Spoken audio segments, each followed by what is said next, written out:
Sir एक सवाल सिर्फ था एजाज साहब, इतना डैम श्योर आप लोग थे कि रिजीम चेंज होने वाला है, जबकि हुकूमत आपकी, इदारे आपके, हर चीज़ आपकी, उस वक्त क्यों पेशबंदी नहीं की गई? हर 15 दिन के बाद एक नया स्टेटमेंट आ जाता था आप लोगों की कोर कमेटी की तरफ से या चेयरमैन साहब की तरफ से। सामिया जी, बहुत सारी बातें पब्लिकली कही जा सकती हैं और बहुत सारी बातें मुतल्लिका लोगों को कहते हैं जब आप हुकूमत में होते हैं।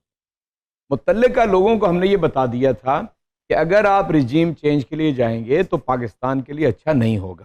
सरकारी अदादोशुमार ये कह रहे हैं कि 32.1% इन 84 दिनों के अंदर महंगाई बढ़ गई। क्या 32.1% हमारी आमदन में इजाफा हुआ? एक जनरल परसेप्शन पाकिस्तानियों की यह है कि इस मुल्क में वही हुकूमत आती है जो न्यूट्रल्स चाहते हैं, पहली बात।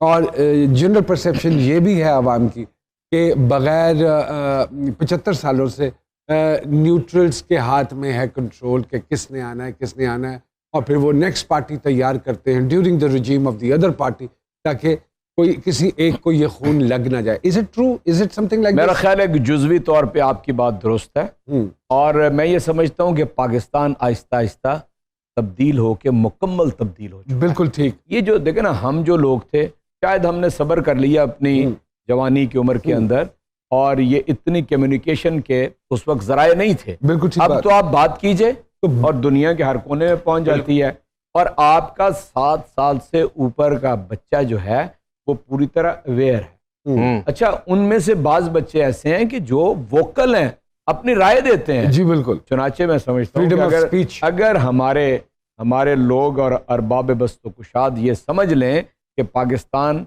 एक तब्दील शुदा पाकिस्तान है तो उन्हें बड़ी मदद मिलेगी फैसले करने के लिए। और अगर ये समझें कि ये पाकिस्तान 200 MNA कंट्रोल कर रहे हैं या कोई 50 जागीरदार और जो सरमायादार वो कंट्रोल कर रहे हैं, तो ये पुरानी बात हो चुकी है। सर मैं एक सवाल पूछना चाह रहा था। सर आप इस बात को मानते हैं कि 1947 से हमारे पॉलिटिशियंस ने हमें तराने के पीछे लगाया हुआ है और खुद कौमी खजाने के पीछे लगे हुए? मेरा ख्याल है कि आपकी बात दुरुस्त है। जी जी जी। जिस तरह के हुक्मरान रहे हैं उनकी नज़र यानी अपनी जेब भरने में, अपना कारोबार बनाने में, अपनी औलाद के लिए आसानी और आसाइशें तलाश करने में, और गरीब का बच्चा गरीब से गरीब तर हो रहा है, ये एक फैक्ट है।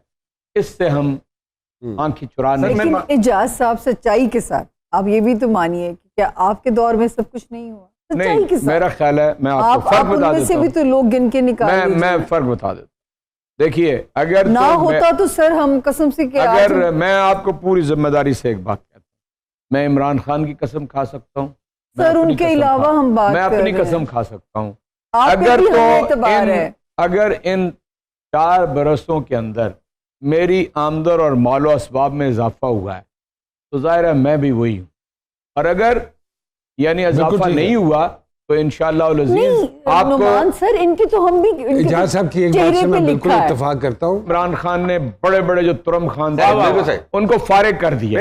यानी मैं नाम नहीं लेता किसी की, हमें जगहज़ाई मकसूद नहीं है। आप जानते हैं इमरान के बड़े बड़े सपोर्टर थे, आज वो नहीं है, और जो लोगों ने माफिया करार देते थे वो उनके साथ चले गए, जाके बैठ गए।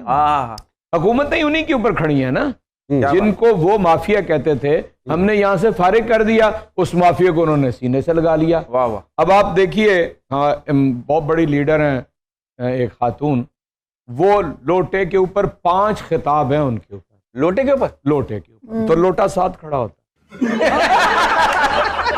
तो ये चौहान साहब का जिक्र तो नहीं हो रहा?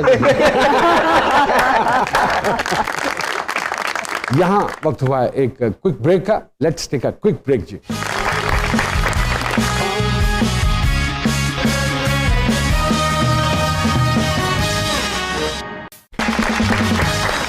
एक मरतबा फिर से खुश आमदेद जी सरकार में, और सर आपको भी।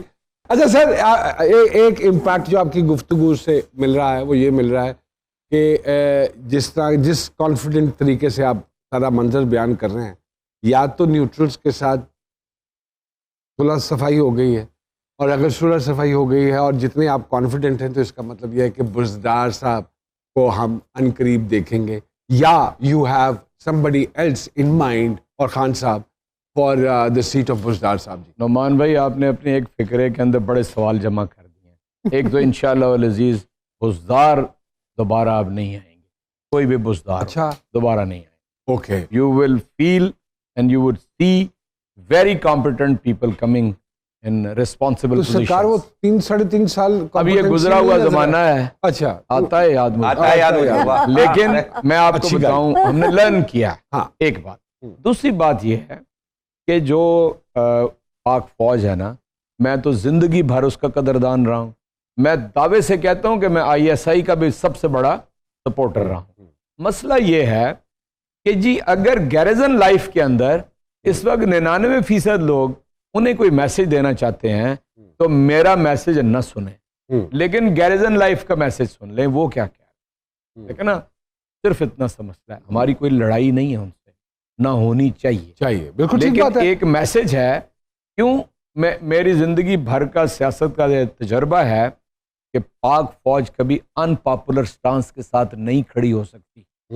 बिल्कुल ठीक बात है, आई 100% यानी वो पाक फौज है, उसकी पुश्त के ऊपर कौम है, वो शहादतें पेश करते हैं, बिल्कुल कुर्बानियां देते बिल्कुल हैं, सर। तो कौम उनकी पुश्त पे है। कभी वो चाहेंगे कि कौम उनकी पुश्त पे ना रहे। एक बात सरकार अच्छी बात। की गुफ्तगू से क्लियर हो जाती है सामिया जी कि बुज़दार साहब तो नहीं आने वाले। अल्लाह ना करे, ठीक अल्लाह है, ना, ये तो सरकार ने खबर हमें अल्लाह दे दी। ना करे ऐसा एक दोबारा। खबर और दे दीजिए कि ये शाह महमूद कुरैशी साहब की नाराजगी कब तक सॉल्व हो जाएगी या नहीं, dissolve मैं हो जाएगी? आपको मैं पूरी तरह तरदीद करता हूँ, शाह साहब की कोई नाराजगी नहीं है। यानी असल में देखें, क्योंकि हमारे जब- सुनने में आया सर कि वो शायद पीपल्स पार्टी में वापस जाने कतन मैं जिस शाह महमूद कुरैशी को जानता हूँ वो तहरीक इंसाफ में हैं, वो रहेंगे और इंशाअल्लाह अज़ीज़ ही is a best person amongst the politicians. ये मैं आपको बता दूँ, ज़ाती हैसियत में भी और इज्तमाही हैसियत में भी। वो एक फ़िक्रा उन्होंने ये कहा था उन लोगों के लिए जो उस वक्त PTI थे, जो 2018 में PTI थे, और उन्होंने शाह साहब को सूबाई नशिस्त के ऊपर ये मेरे ख्याल में जहांगीर साहब के लिए और अलीम जी, साहब के जी, लिए बोला था जी, उन्होंने। जी। अच्छा सर, आपने लोटो के बारे में बताया, आजकल तो मुस्लिम शावर का दौर है, वो कौन है? देखिए मैं आपसे अर्ज करता हूँ, उसका जरा तार भी लंबा होता है।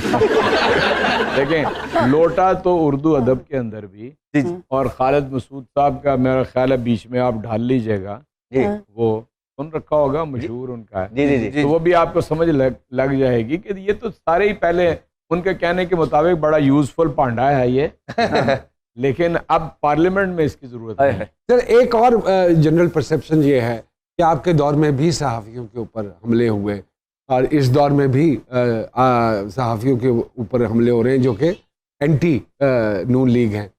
आपके दौर में एंटी PTI जो थे उन पर भी हमले हुए। ये कौन करवाता है सर? देखिए हमले? मैं आपसे अर्ज करता हूँ, हमारे दौर में हमारी हुकूमत की तरफ से तो हामिद किसी मीर पे साहब हमला पे नहीं हुआ, हुआ, अफसार यानी वो साहब हमारी पे वजह हुआ। से नहीं हुआ। जो खिताब अभी निकाल के देख लीजिए वो हमारे खिलाफ है ही नहीं, वो जिनके ये खिलाफ कोई था। पर्टिकुलर ग्रुप है सर जो नहीं, पर्टिकुलर ग्रुप नहीं है। मैं आपको बताता हूँ, एस्टेब्लिशमेंट के अपने मसाइल यानी हैं। मसाइल हैं, और यानी आपने जिनका जिक्र किया है उनके वो उससे पहले के सारे खिताबात आप सुन लें जी जी जो उन्होंने एक यानी सहाफ़ी की गिरफ्तारी पे प्रोटेस्ट किया था, जो तकरीर उन्होंने की थी वो उनकी आगे मसाइल के लिए सबब बनी थी।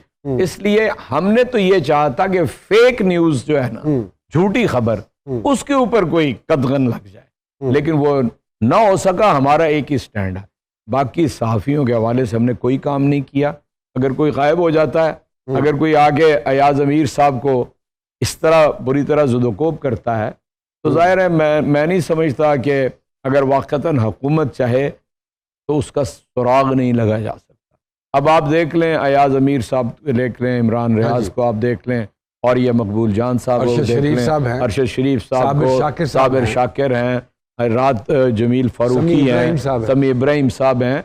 मतलब मुझे नहीं समझ आती क्या अपना भट्टी साहब हैं, तो ये क्या मसला है कि इनके पीछे पड़ गए, सिवाय इसके कि वो एक सवाल खड़ा करते हैं कि आपने 84 दिनों में पाकिस्तान को वहां पे पहुंचा दिया है कि आप वहीं रहने देते इमरान खान के पास और उसको फेस करने देते।